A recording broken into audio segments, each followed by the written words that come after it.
माला विनोद ताकसांडे है और मैं अहमदाबाद से आई हूँ।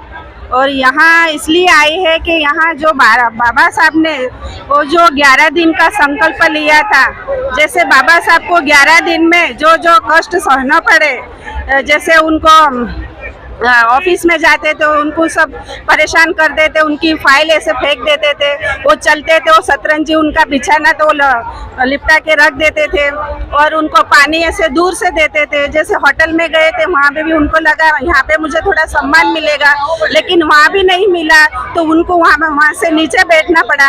नीचे बैठने के बाद बाबा साहब को चाय मांगा तो बाबा साहब को चाय ऐसे ऊपर से केटली से दे रहे थे। जब भी बाबा साहब को और दुख हुआ तो बाबा साहब वहाँ से उठ के चले गए। और जो पारसी बन के बाबा साहब वहाँ रुके थे, लेकिन वहाँ भी नहीं रुक पाए। जो उन्हें पता चला कि ये पारसी नहीं है, ये महार है, इसलिए इसको यहाँ से निकाला। तो वो लोग पारसी लोग 10-12 जन डंडे लेके बाबा साहब को दरवाजा खबराने लगे, खोलो खोलो। बाबा साहब को लगा चलो भाई मेरे कोई साथी आ गए तो मुझे थोड़ा उनसे बोलना चालना होगा, ऐसे वो अकेले ही रहते थे।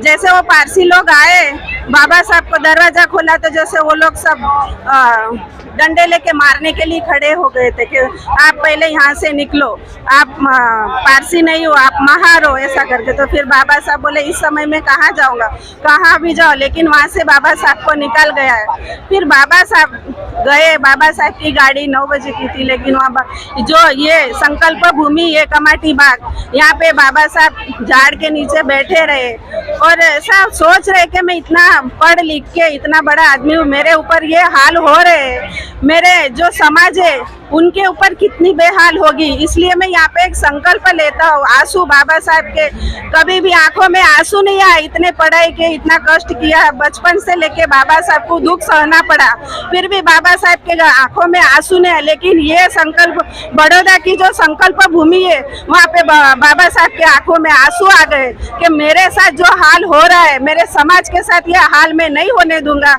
इसलिए उन्होंने एक संकल्प लिया कि भाई जय भीम।